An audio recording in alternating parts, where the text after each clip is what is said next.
disorder. What if you had SED instead of SAD? Seasonal affective disorder.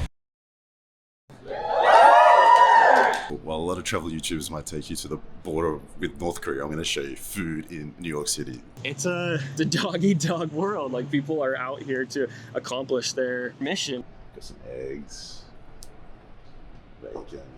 Don't chase the money, let the money chase you. No one really fucking cares about you in New York City. It's a place that is very easy to fall in love with every time you come.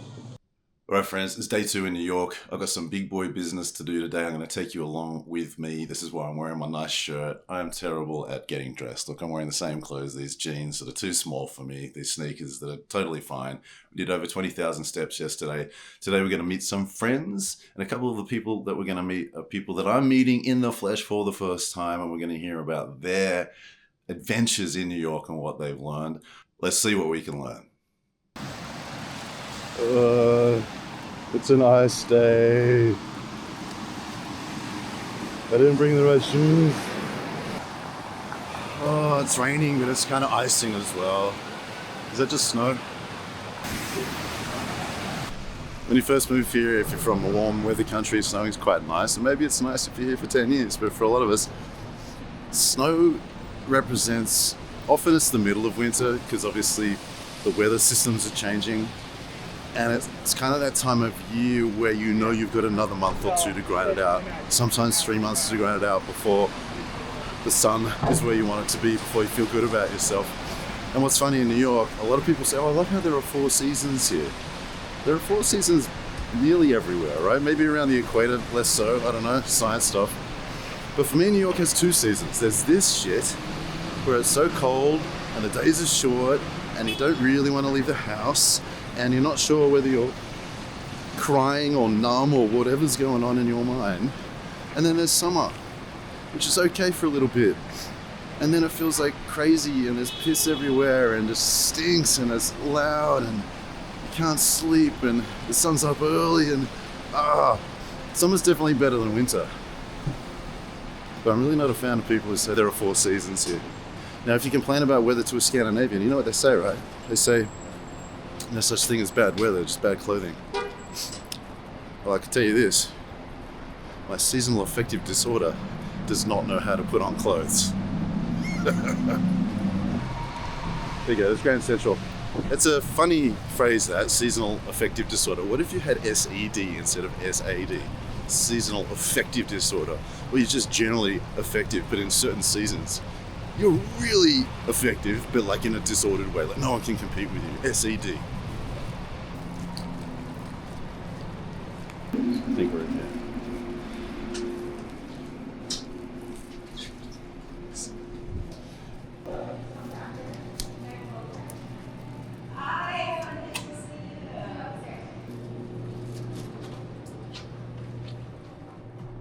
These elevators.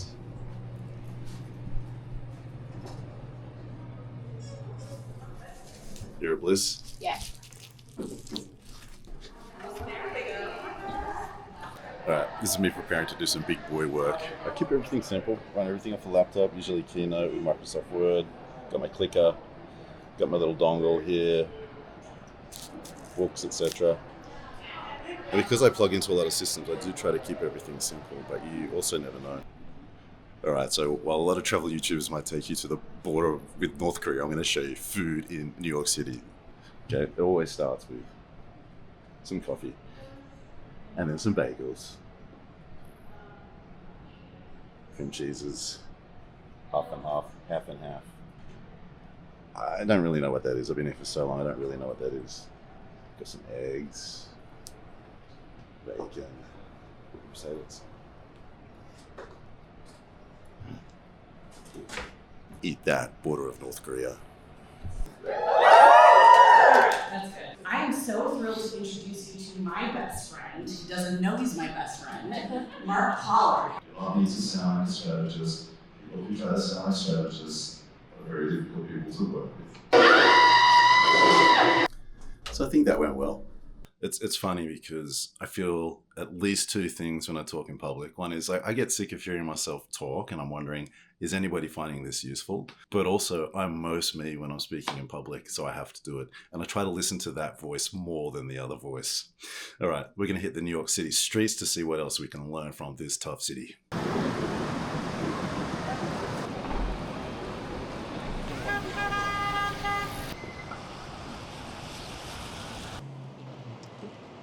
Yeah, it's funny. This area is beautiful. It's very rich. A lot of gerrymandering went in to make it happen. It actually popped up at the back end of the pandemic. There weren't a lot of people around, and now it's actually quite busy. Let's go take a look. I'm going to take you to one of my favorite spots, which is the High Line. If you come to New York, don't be too good for Times Square. Don't be too good for Central Park. Don't be too good for the High Line, because they're beautiful. They're super fun to walk around. Check this out. There's Mr. Jason Murray, who just quit Amazon and wrote about it in public. Oh, hey. Wow. Hey, how are you? How are you? Funny that you're wearing a microphone. Let's go for a walk. Sounds great. So you recently left Amazon, which is just here. Yeah. And you documented it in public. Just, Good. Where's your head at right now, about a week on? Oh man, honestly, just all the nerves, all of the anxiety, but I'm also just so excited. Yeah. So excited to be free. Yeah. It's just Why did you document it in public? I have been doing a lot on social media lately, and I've just found there's not enough people talking about the possibilities out there for creatives, and so just really wanted to kind of put my story out there, because every time I do, I find that it's helpful for others. It is. What were you doing at Amazon? I was a senior art director on the Amazon Brand Innovation Lab team within their advertising org. Yeah. What does an art director do? An art director is really a visual coordinator and a visual idea person, kind of coordinating campaigns and advertising experiences. Yeah. How do you feel walking past your old stomping grounds? I mean, it feels kind of relieving to not have to go in there. It's probably the least creative environment you could be working, even though I was working around some of the most creative and innovative people. Yeah. It's just not a company that is very inspiring.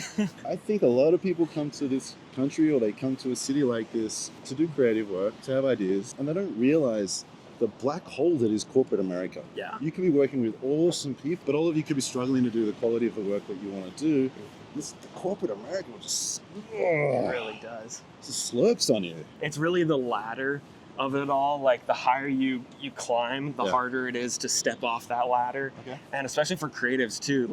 I didn't necessarily get into art direction as art direction being my end goal. I got into art direction because I wanted to be a creative director one day. So how long have you been in New York?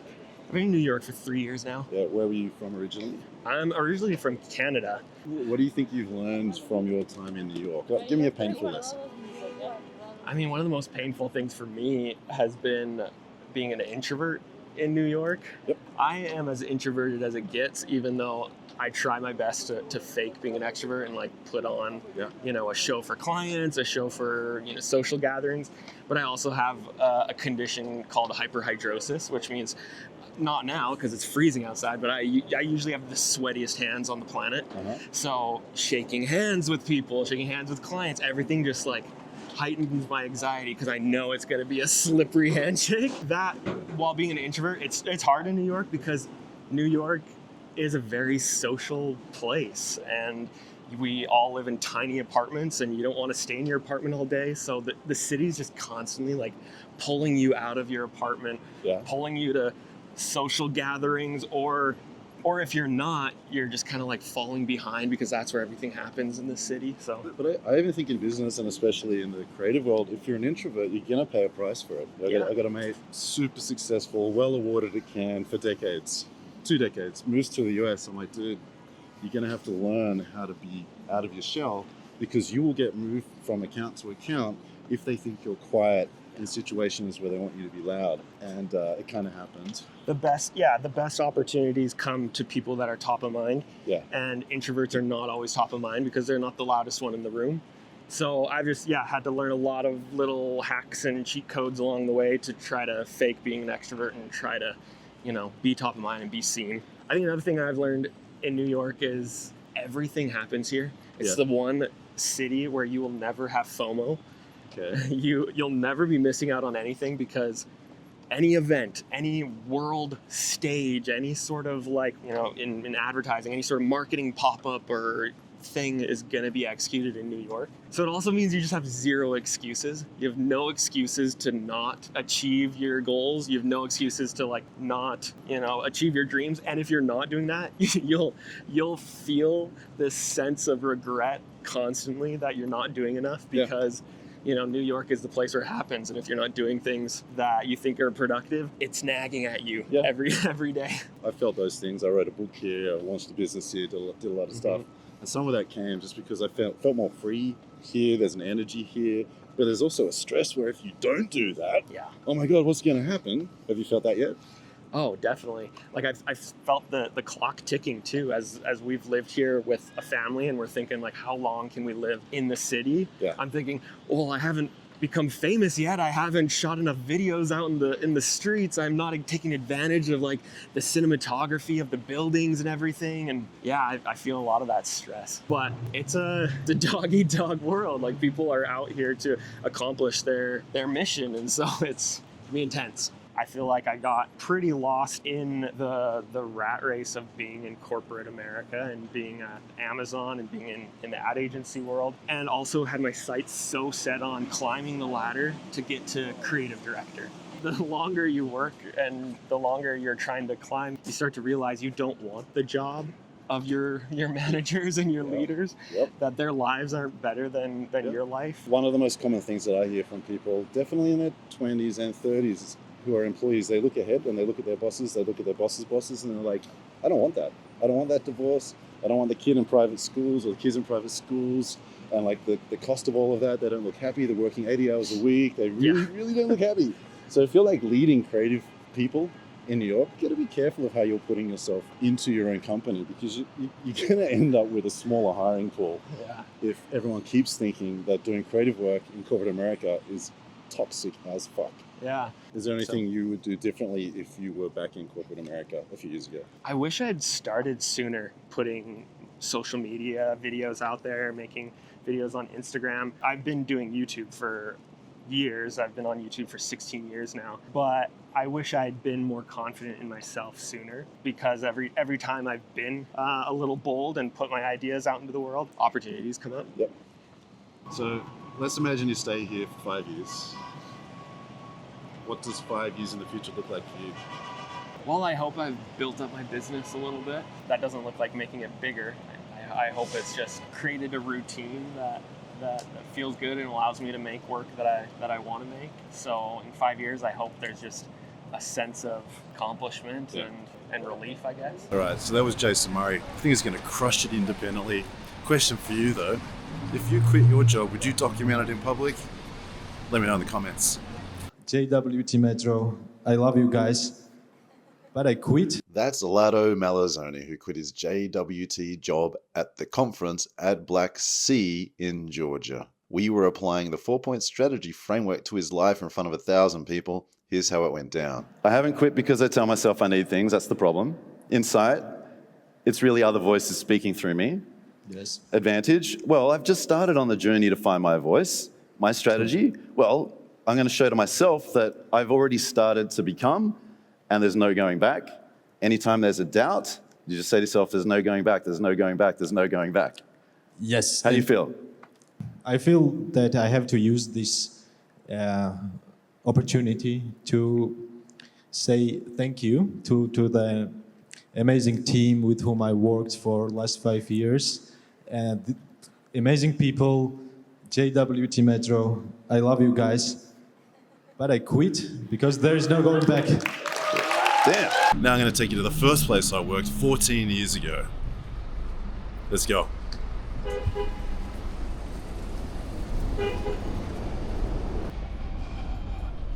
The good old one.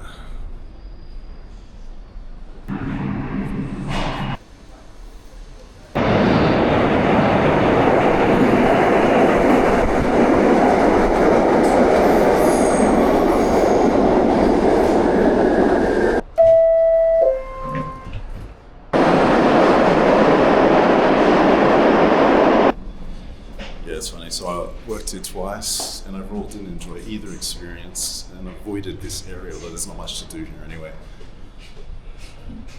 Hudson Square, Varick Street. When I came here 14 years ago, not that much here. A few years later, a lot of agencies moved in. So you got such and such, you got a whole Publicis building, you got a WeWork, you got Wieden and Kennedy, I think Havasa around here, a whole bunch of companies.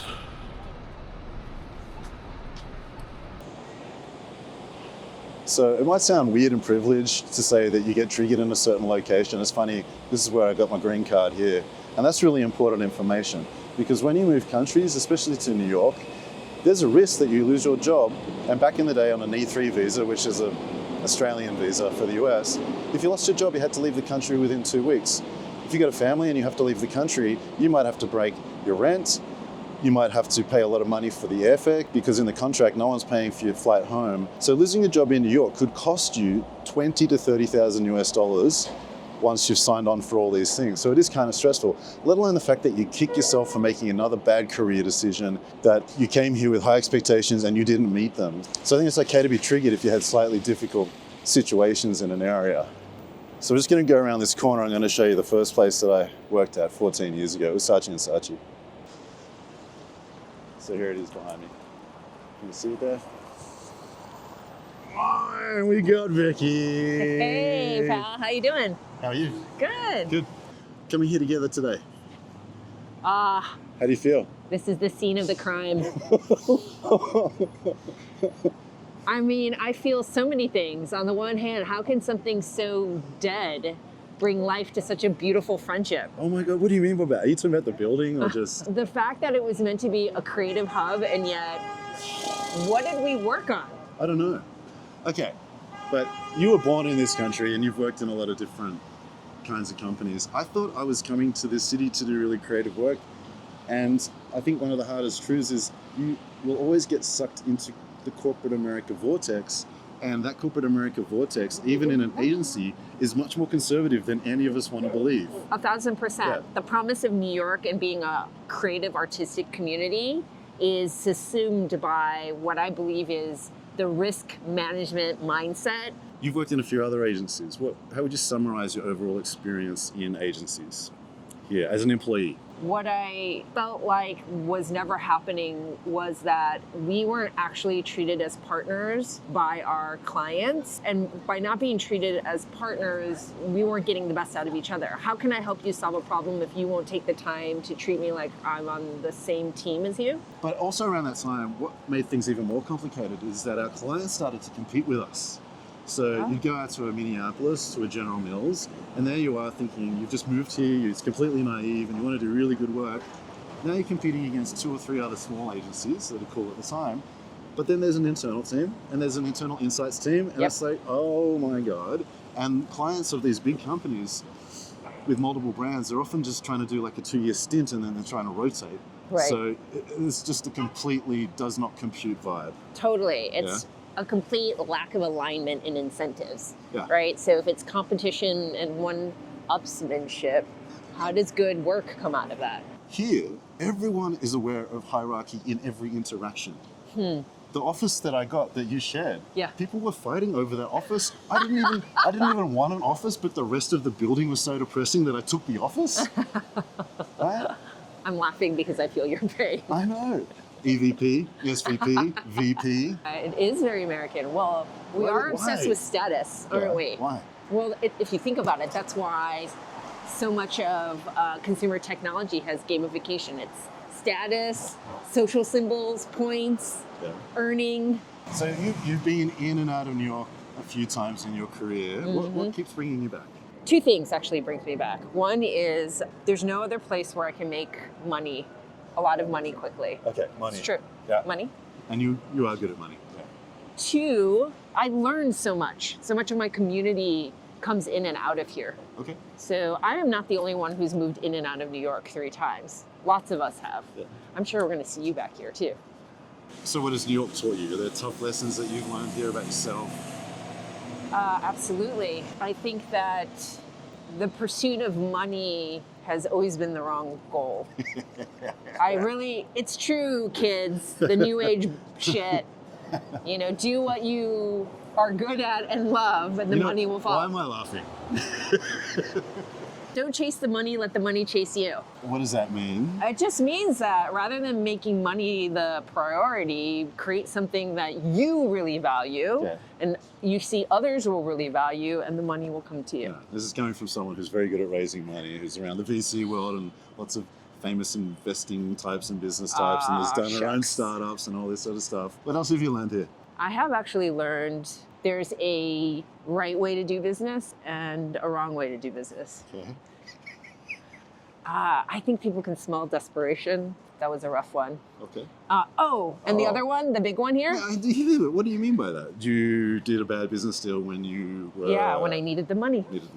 Right? Because that's the one thing, when you leave New York and you come back into it, you just like slip back into the slipstream of think things are done. Let's describe the slipstream of New York that people can fall into. What is it? We've talked about importance and status. We've talked about money. Yeah. Productivity. Yes. Identity built around the job. Growth can also be... It's kind of like... When I mean that, I really mean growth at all costs. Okay. I mean... For a business, not a person. Yeah. Maybe a person too. In advertising, it's a perception business. Yeah. And when I came back, I felt like I had to prove that my time away made me bigger, better, stronger, faster. The best way to experience New York is to know that you're in control and you can go in and out of the slipstream. I think we should phone one of our friends that we worked with here and get their take as well. You mean one of my absolute favorites? All right. We're now going to bring in Rosie Siman that Becky and I worked with 14 years ago. Can you believe it? 14. Drum roll, please. Rosie, what's crack-a-lackin'? How long did you spend in New York all up? 5 years. Yeah, what were you doing here? You know, just trying to survive like most of us. Just trying to make it through each and every day without getting rid of all of my money or all of my happiness.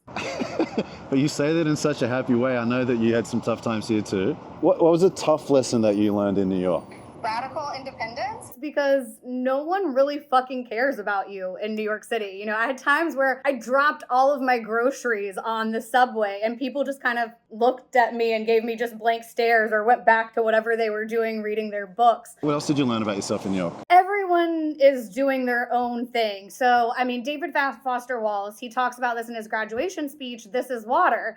Like, people are cutting you off, people are busy, people are running around, and we have these opportunities, and we can choose to think of people who cut us off as these jerks who are just trying to get a step ahead, which they very well might be. But at the same time, there's also a possibility, may not be likely, that the reason they're cutting you off is to go say goodbye to their spouse or go say goodbye to a family member in the hospital. So I think it's a choice that you have to make. It takes a lot of energy to assume the good in people, but I certainly found that the more that I assumed the good, the happier I was. What about when it comes to corporate America? What did you learn about corporate America in New York? Not everything beautiful needs saving. Just because you had a really great idea and made it look really pretty on slides doesn't mean that it has to be produced. Sometimes it's better to just let things go. And yeah, one man's trash can be another man's treasure, but also one man's trash can be infested with bed bugs. So don't save everything. Everyone's an underdog in New York City because it's so hard to survive and it takes so much effort and energy and money as well. So I think that remembering that you're on the same team too, you know, people talk about rent in New York City. That's the only place I've ever seen it. But I think they talk about rent because they're like, oh my God, I'm paying so much money and I just want someone else to acknowledge how fucking tough it is to write this check for my rent each month. So remembering that everyone is still going through the same shit is probably also helpful. What's the contrast? I think that when we left New York City, the big shift was just thinking about success as more than a number in a bank account. So for us, it's like, it's not about how much money we're making each and every year, but it's about, are we actually spending time creating a life we love? And what does that look like? Well, last question. What would it take for you to move back to New York? What would have to happen either in your life or in New York for you to be based here again? Someone would have to offer me a lot of money. I think, again, because I've just figured out that you can live for less in a much more beautiful and compelling way. For me, I don't want to give that lifestyle up. And I also really love working with my partner. I feel like we've just built a really great thing that worked for the both of us over the past 11, 12 years. So if someone's looking for, two joint head of strategies to like take over together and you're willing to pay us, I don't know, $1 million each, like I'll be back in New York City tomorrow. Let me finish this section by saying that there are pockets of your career where maybe the job's not fun, but you meet good people. You just met two of my favorite people from my first 6 months in New York, where I wasn't sure whether to regret moving my family here. Do you have any sort of final reflections from specifically the few blocks that we just walked around? I've never come here. There are so many interesting pockets of New York. Okay. Right? You go to where your people are. Okay. Right now they're in Brooklyn. Get out. Turn knob. All right, we're in Brooklyn. Going to introduce you to one more person, Joe Burns. But first, I have to turn knob. Can I get out? Oh, hey, Joe. What's up, bro? Thanks for putting the word knob in front of me coming onto the video. So this is Joe Burns. Joe does all these big things here. He's been here for 4 years. Enjoying it? I really enjoy New York, yeah. I mean, I think it's funny because it's a place that is very easy to fall in love with every time you come. It's like every time you fly in, you see the city, and it's just an amazing thing to think, shit, I live here. Yeah, it is. Should we go show people what a bodega looks like? Yeah, bodega. They love them in New York. They do. I don't know who they is. New Yorkers.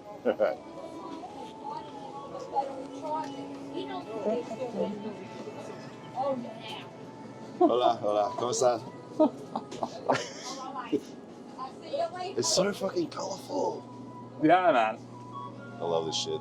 I love it here, actually, yeah. I mean, there's an upside and a downside to everything. I miss London, and whenever I go back to London, I really, mostly the pubs, but, I'm a London lad at heart, despite, only having moved here. Also, what do you miss about the pubs? What do I miss about London? No, the pubs. What do you miss about the pubs? What do I miss about the pubs? I just think the thing that's brilliant about living in the UK, and the UK work culture especially as it pertains to advertising, everyone's got the same objective, which is get the work done to get in the pub as soon as possible. Okay.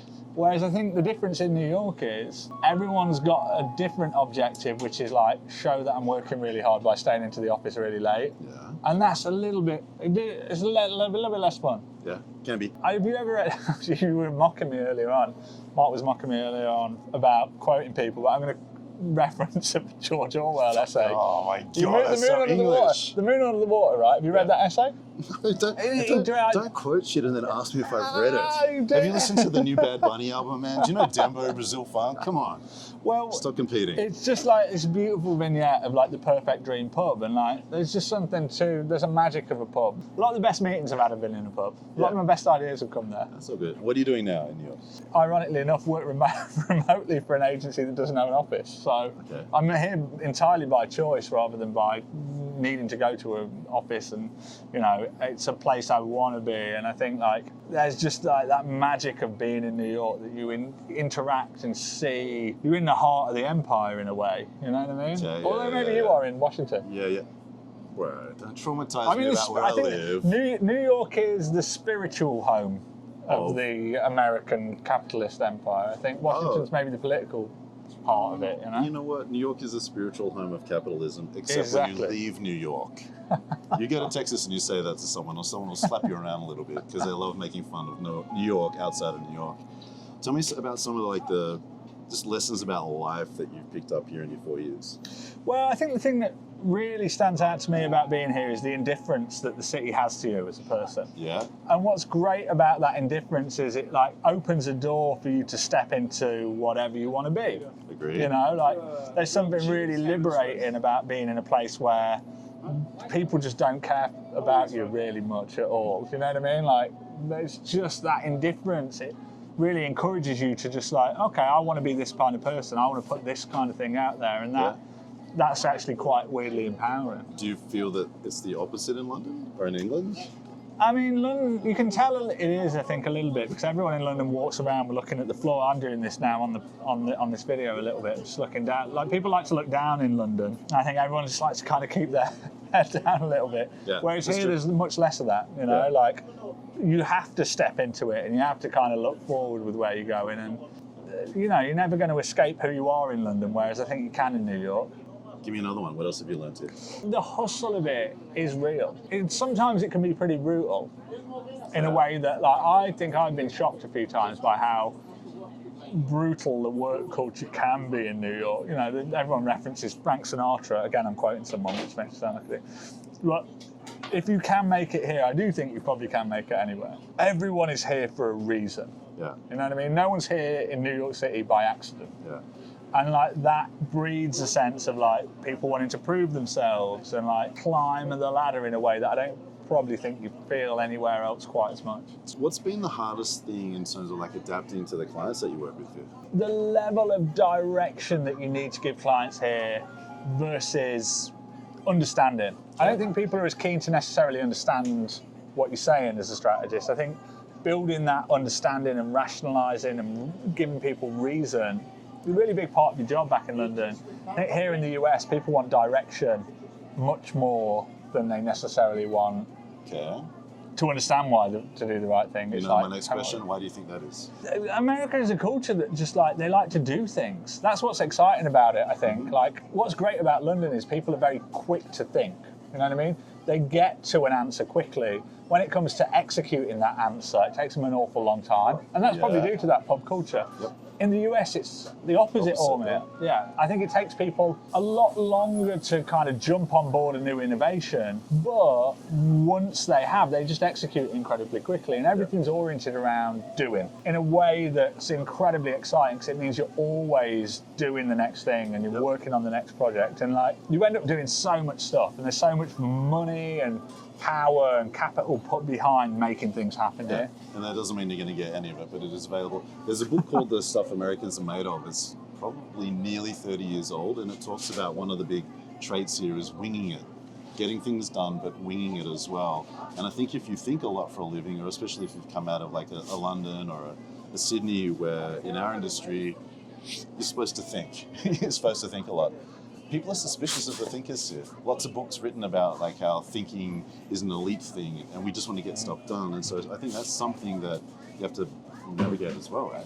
Yeah. I mean, like this, you're going to tease me for this because I come out with this kind of stuff a lot. But like for me, a big part of being a strategist is like finding the shortcuts without cutting the corners. Let's say the US business culture is probably a little bit more comfortable with cutting corners than I think anywhere else. You know what I mean? Like if you're going to get there faster, it's not so important that you cut corners, and like that's been a big adjustment for me. It's just like that preparedness to like, okay, if we really don't need this, let's just forget about it and do it, you know? Yeah, and I think that can come to life in weird ways in your life where the English and Australians, we are used to queues. We are okay with lining up. In a lot of other countries, and especially in the US, people just try to get away with whatever they can, and it took me a few years to kind of think through this. So I was like, okay, I guess the idea of fairness and being just towards each other, there's just a different social contract here.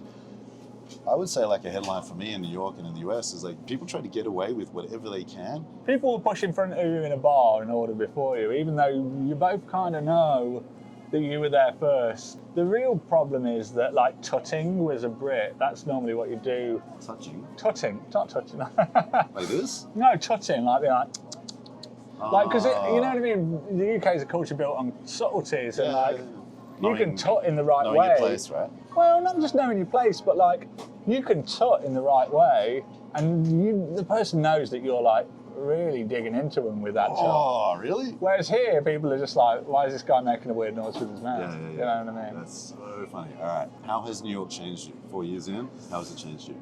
Oh, massively. I think I'm completely different. I think it does put that thing of like, you've got to produce, you've got to make stuff, you've got to have output. Mm-hmm. Like, no one gives a shit if you're smart, if you're the smartest guy in the room. If you're the guy who's made more stuff in the room, then they're going to care. Yeah. And I think it's really refocused how I think about strategy into like, there's got to be a product of it at the end of it. There's got to be something that you can point to and be like, I made that. Yeah. Final question, what would make you leave? The thing that's going to pull me away from New York is actually that I want to move back. to London. Yeah. You know what I mean? Like, if I'm being truly honest, it's like because of the pubs. 100% because of the pub. Yeah, it's one of my favorite spots.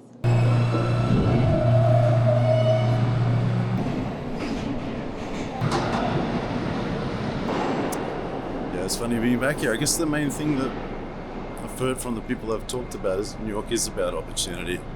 And it's true, I don't know if that opportunity is really available to everyone. It could be about money, it could be about self-actualization, becoming who you want to be. It could be about creativity, which could be connected. All those things could be connected to self-actualization.